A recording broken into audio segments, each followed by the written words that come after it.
Усни, Шариф. Усни, не сдавайся. Не сдавайся, Шариф.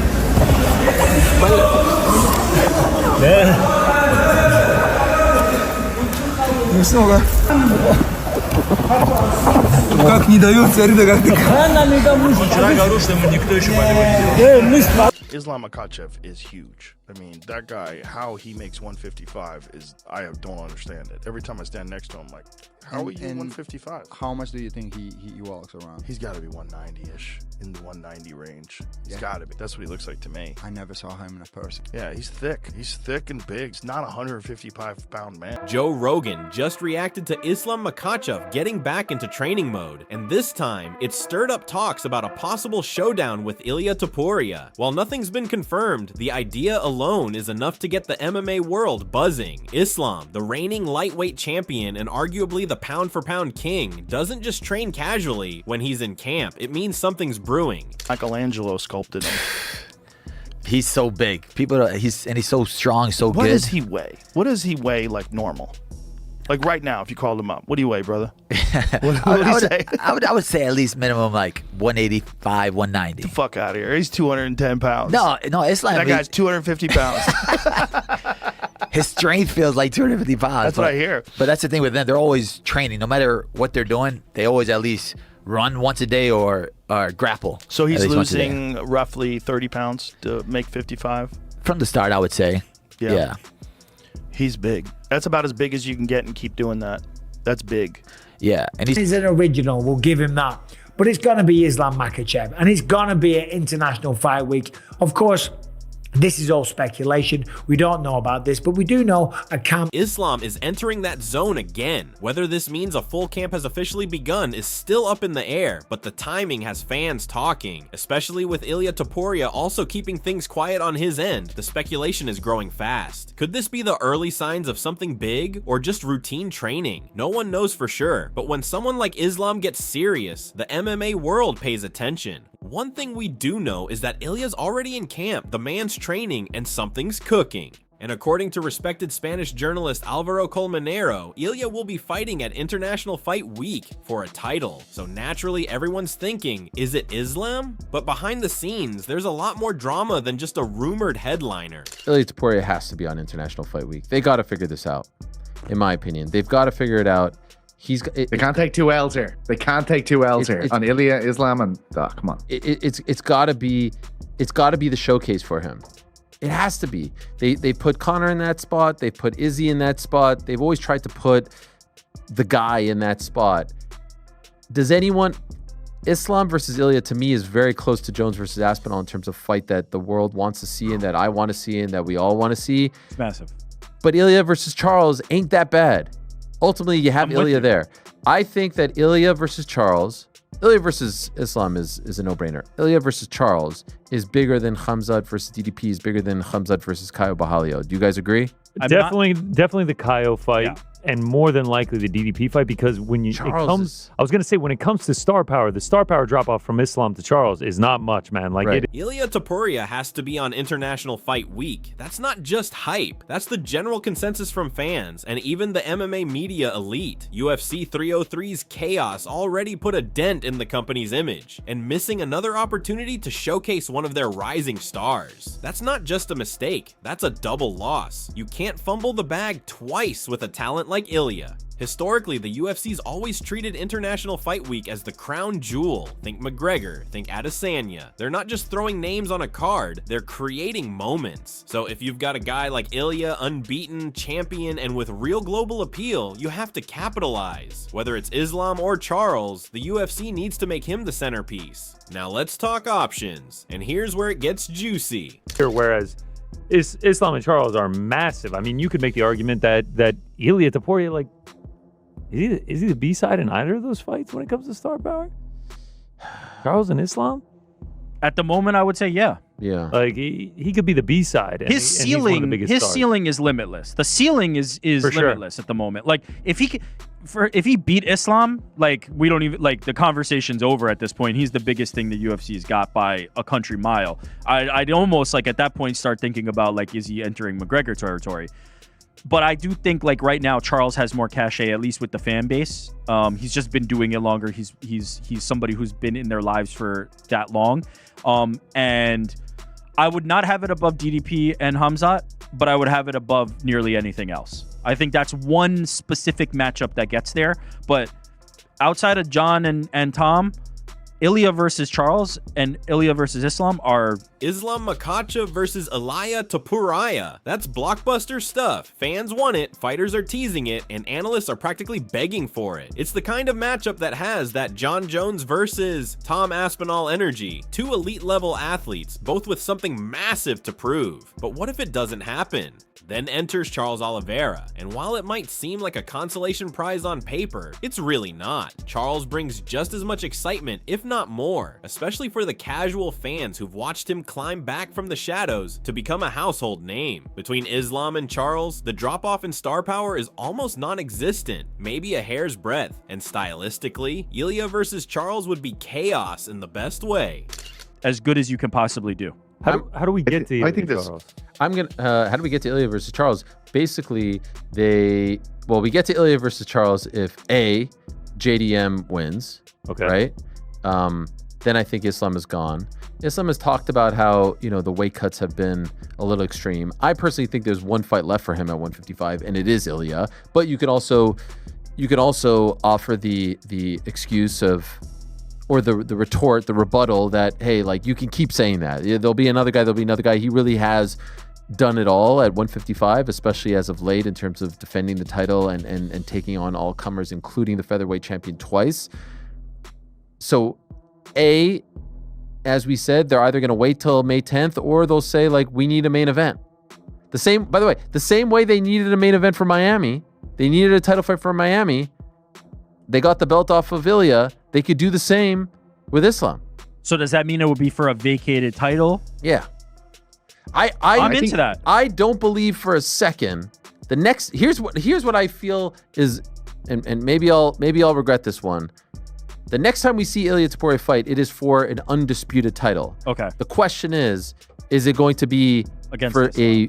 Here's the thing though, the UFC isn't just juggling names, they're juggling timelines, injuries, and other fighters' ambitions. Islam's hinted that he might only have one more fight left at 155. Maybe that fight is Ilia, but maybe it's not. Maybe Islam's eyeing 170, looking to shake things up and grab a second belt, and that complicates everything. Because if Islam goes to welterweight, then the UFC might pull a Miami special, vacate the lightweight belt, and build an event around the new king of the division. That could make Ilia versus Charles a title fight, not just a contender eliminator, but it would also mean shelving the dream of Ilia versus Islam, at least for now. And all of this, every single possibility, hinges on one wild card, Belal Muhammad. Have a little bit of cake you need to that's He's fair. not trying to sit That's out. fair. He wants to fight, but he wants to potentially take an opportunity at the 170-pound belt. I think he deserves that opportunity. Now, here's where I'd push back. Here's my one issue with the Islam stuff. Fight Belal too. Don't give me this bullshit about like we trained together one time. Fight Belal. Like, one time. Give it to them. But seriously, because Bilal's going to be in the fucking mix, like anyway, right? So Belal if he goes might be there. Well, I was just gonna say, and all of Islam's plans hinge on the performance of Belal Muhammad at UFC 315 next month. Yeah, it is a little crazy. So all of International Fight Week hinges on how Belal Muhammad performs in Montreal. Yes, against Jack Della Maddalena.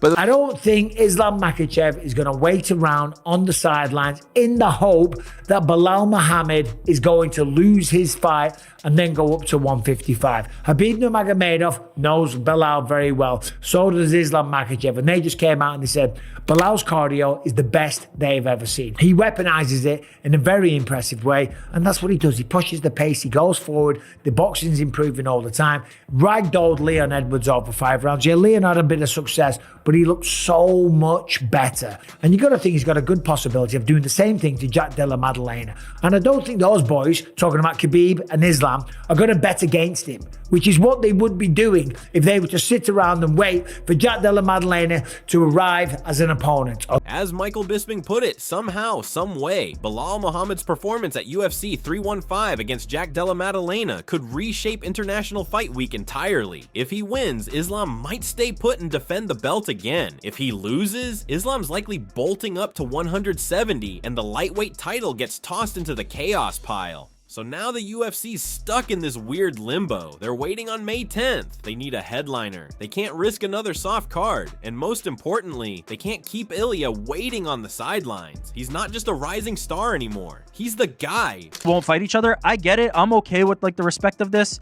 But like at a certain point, that is the guy that is holding the belt that you want. And so are you going to go get it or not? Or are you just going to forever wait until somebody dethrones Belal? Like just go fight Belal. He's not in the gym with you guys. He comes in, he trains. Like we see Kaio and Hamzat, they've trained together and they're talking about fighting. They're building something up. Let's just see the fight. If 170-pound gold is what Islam ultimately wants, fight either of them. Fight Jack or fight Belal. I'm actually surprised that at no point Dana has said, like, Dana gets mad when Merab and Aljo won't entertain the idea of fighting each other, when GSP Rory wouldn't entertain, when Koscheck and Fitch wouldn't entertain. And a lot of those were just sort of like fictitious, like, what if X, Y, and Z happens, would you entertain? It was never, you need to make a decision. DC Kane, etc. And honestly, if they don't make the move soon, all this respectful talk between teammates and gym buddies could start to feel like smoke and mirrors. Because no matter how much respect is shared between fighters like Belal and Islam, at some point belts matter more than buddy passes, especially when the belt might disappear right in front of you. So UFC, it's decision time. Do you go all in with Ilia and Islam for a mega fight, or do you pivot, hand Charles a title shot, and still make International Fight Week unforgettable? Either way, one thing's clear. Ilia Topuria isn't just in the mix, he is the mix. And that's exactly where Bisping starts raising some serious questions. We know one thing, camp has begun. All you gotta do is Google the name Ilia Topuria. It's all over the internet, it's all over Twitter, it's everywhere. Camp has begun, and according to a respected journalist, Alvaro Colmenero, Ilia Topuria will be fighting at International Fight Week for a title, I am told, okay? For a title, who's that going to be against? Islam Makhachav, of course, okay? Is he going to be for the BMF? No. Camp has begun, and according to a respected journalist, Alvaro Colmenero, Ilia Topuria will be fighting at International Fight Week for a title, I am told, okay? For a title, who's that going to be against? Islam Makhachav, of course, okay? Is he going to be for the BMF? No, because that's Max Holloway. And even though he knocked out Max Holloway, he's not the BMF champ. And he's not just riding the hype train, he's looking at the matchup from all angles. For starters, Bisping pointed out that yes, Ilia's been dominant, and yes, he's earned his stripes. But jumping straight to a lightweight title shot, that's not as cut and dry as it looks. According to Bisping, it's not just about hype or momentum, it's about context. Islam has been vocal about not wanting to keep defending against featherweights making the jump. He's looking for contenders who've proven themselves at 155. That's not a knock on Ilia, it's more of a reflection on how crowded and complex the lightweight picture is right now. And according to a respected journalist, Alvaro Colmenero, Ilia Topuria will be fighting at International Fight Week for a title, I am told, okay? For a title, who's that going to be against? Islam Makhachav, of course, okay? Is he going to be for the BMF? No, because that's Max Holloway. And even though he knocked out Max Holloway, he's not the BMF champ. However, you got to think, what's going to happen here? Because we know Islam Makhachav was against this matchup for a variety of reasons, as we've discussed. Didn't want to beat another 145. Didn't want to beat someone like Renato Moicano on short notice. Wanted to take on a top surging contender that's proven himself at 155 pounds. I get that, okay? But it's a massive fight. It'll forever. Now, if we just imagine that the wrestling nullifies itself, which I don't think it would. I think Islam's wrestling is probably a little bit better. But if we just say that, if we look at the striking styles, Ilia Topuria, I favor him as the boxer.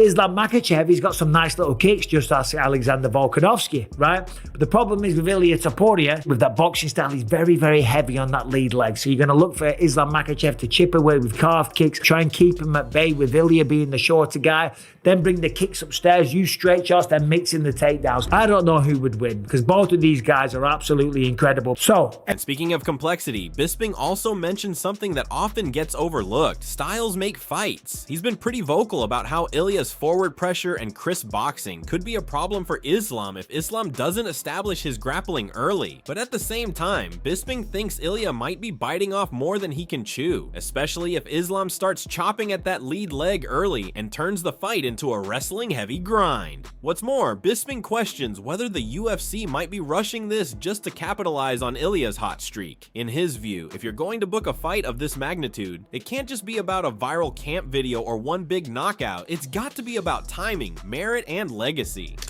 It's going to be Islam Makhachav. I agree with all of you guys, okay? I'd be very shocked if that's not the matchup that we see. And I'm telling you, there's a lot of people out there talking shit, saying, oh, look at this. UFC is struggling for International Fight Week. Well, we've just spoke about it. I've done a few videos. They might have Tom Aspinall versus John Jones or maybe Cyril Gane, right? According to Chael Sonnen. They now potentially have Ilia Topuria versus Islam Makhachav, which is just a sensational blockbuster. Still, even with those concerns, Bisping admits there's undeniable excitement in the air. This fight, if it happens, is going to test not only Ilia's skill set, but also how well he adjusts to a different pace, a different weight, and a champion who's not going to give him any easy openings. And that's what makes this whole thing so intriguing. It's not just about if the fight happens, it's about how it unfolds and what it says about the future of two very different divisions. I don't care if Islam decides that he doesn't want to fight me. I don't care. I said till you're gonna have to fight me. Okay. You say that you are the world champion, you're gonna keep dominating the division, all that. I'm here. You can't keep avoid. And here's where things start heating up. Ilia's not just talking about getting a title shot. He's basically saying Islam's playing hide and seek with the belt. From his perspective, this isn't about rankings or timing anymore. It's personal. He feels like every time his name gets brought up, Islam suddenly gets real quiet or starts looking in another direction. Like, why is it that when other contenders pop up, there's buzz, there's hype, but when it's Ilia, radio silence? Ilia, if you defeat him, do you feel like there is no more challenge left for you at featherweight, and perhaps you want to fight Islam Makhachav next? What's it for you? Before I used to make more predictions about that, and I want to fight this one or that, but at the end of the day, I want to do my job, which is to show up and fight, and we'll see what the UFC wants me to do. If they call me and they want me to move up to the lightweight division, I will be okay with that, to move up and be the first one to submit Islam. And if they want me to keep defending that belt in the featherweight division, I will be. Sees it like this. If Islam really believed he could handle him, the fight would have already been booked. No hesitation, no, let's wait and see. But the way things are moving, it's giving ducking energy. And Ilia's not saying that out of ego. He's saying it because he's been running through everyone they put in front of him. He's undefeated. He's got that mix of precision and pressure that makes people uncomfortable. And he knows it. So when the guy at the top keeps hesitating, it starts to look less like caution and more like straight up fear. To Ilia, it's not just disrespectful, it's straight up suspicious. If you're the champ and truly believe you run the division, then acting like you're dodging the one guy who could actually test you, that sends a message, and not the kind of message a dominant champ should be sending. Hemos podido ver es primero que Makhachav no se abre del todo a pelear contigo, quizás porque tenga algún tipo de... ¿Tiene miedo? Claro que tiene miedo, por supuesto. Es como, siempre es una pelea fácil hasta que te ponen el nombre en el contrato, ¿no? Así que todos lo sabemos. Si fuera tan fácil y si fuera tan enano como él dice, ya compartiría el octógono conmigo, ¿no? Por algo no quiere. Yo lo entiendo, así que está bien. Vete, súbete hacia arriba, no pasa nada. Puede ser que Khabib le esté aconsejando, no te metas con Ilia, que te puede ganar. Seguramente Khabib parece ser un buen consejero. Yo quiero pelear en las 155 libras, no necesito realmente el nombre de Islam porque tampoco es que sea nada extraordinario. Si se quedara a pelear conmigo, obviamente es una pelea emocionante para todo el público y si no es así, ya construiremos nuestro futuro. As this whole back and forth builds, here comes Roy Jones Jr., a guy who's been in the fight game long enough to understand exactly what's going on behind the scenes. And when he steps in to respond to the chatter about Islam potentially being afraid of Ilia, he doesn't hold back. According to Roy, who's known Islam for years, there's no fear in his game, not even a little bit. He's quick to tell everyone that Islam has already faced some of the toughest names in the sport. Guys like Charles Oliveira, Justin Gaethje, Dustin Poirier, and Michael Chandler, and none of them ever intimidated him. So why would Ilia be any different? Islam Makhachav, the lightweight champion of the world, one of the greatest fighters of all time, and the number one pound fighter in the world. Rumors are coming out that he said no to a fight with Ilia Topuria. They feel he needs to do something first. What do you make of that when you first hear it? Like, he doesn't want to fight Topuria just yet, at least. Roy's perspective is rooted in experience.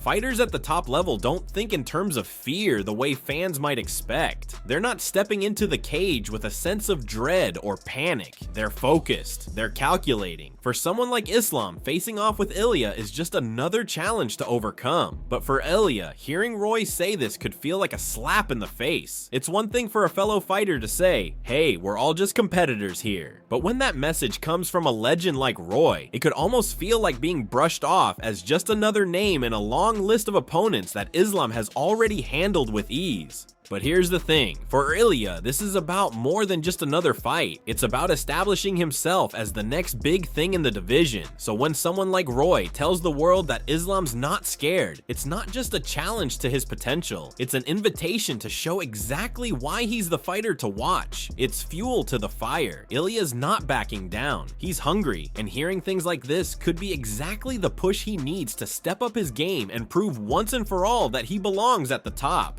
As Ilia continues to rise, the hype around him is undeniable. But while some people might be all in on the idea of him taking on the champ, Belal Muhammad's got some strong words of caution for the undefeated fighter. See, Ilia's at that stage where he's building his name, and it's easy to get caught up in the excitement of being the next big thing. But Belal knows firsthand that when you start calling out a guy like Islam, you've got to be ready for something way tougher than just a regular fight. Belal's not just throwing around empty warnings here. He's speaking from experience. Islam's a different kind of beast. If you're looking for a street fight, Islam's the guy who'll bring it to you, but in a way that's straight out of Dagestan. There's no sugarcoating it. If Islam feels disrespected, he'll show you exactly what that means. And as Belal puts it, you better be careful what you wish for when it comes to someone like that. I think he needs to earn it. I think he needs to fight either Oliveira or Justin or even Paddy right now to show the fans that, all right, he is a lightweight. Because you're going to look at it and then you're going to see how much bigger Islam than is him.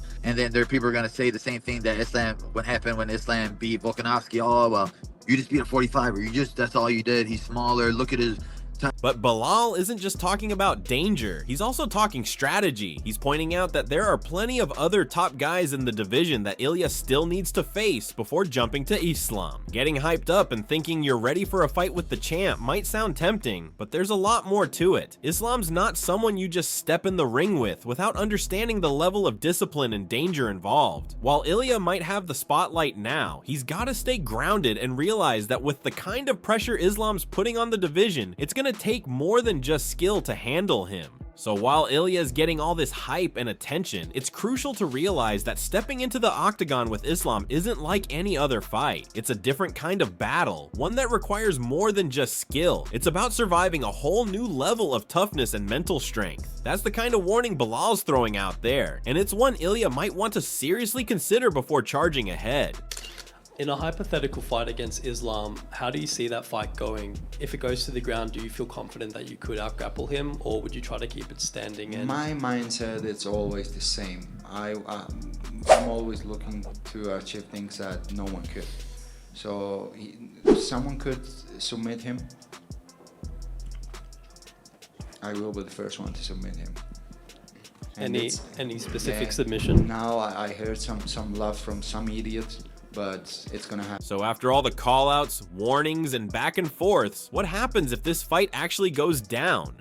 Well, Ilia isn't backing down an inch. He's not just hyped about fighting Islam, he's visualizing something massive. To him, it's not just another win on the record, it's a mission. He truly believes he could walk into the octagon, drag Islam into deep waters, and do what nobody else has ever done. And no, he's not talking about outpointing him, he's talking about submitting him. That's right, submitting a guy who has mauled grapplers for breakfast. That's the level of self-belief Ilia's riding on. Moving up to 155, potentially fighting Islam Makhachav. This is something that I want to do, is to move up to the 155, because I know by fact that I can become a two-weight world champion. Because Islam, he's a great fighter, he's the #1 pound for pound. For me, I'm the best fighter in the world, so I know that I can do with him whatever. His mindset is simple, aim for the impossible and then go make it real. Whether the fight stays standing or hits the mat, Ilia's confident he has the tools to break the unbreakable. It's not arrogance, it's obsession. It's that same mindset that's carried him through an undefeated run and put him in this conversation to begin with. But here's the thing, Islam's not just any champ, he's clinical, he's cold, and once he grabs hold of you, there's no panic, just pressure, a different kind of danger. That Dagestani blueprint that's been steamrolling the division doesn't leave much room for fairy tales. So if this fight happens, it's not just a battle of skills, it's a war of wills. Can Ilia bend the script, or does Islam remind the world that greatness doesn't flinch? Now we're turning it over to you. What do you think happens if Ilia Topuria and Islam Makhachav finally collide?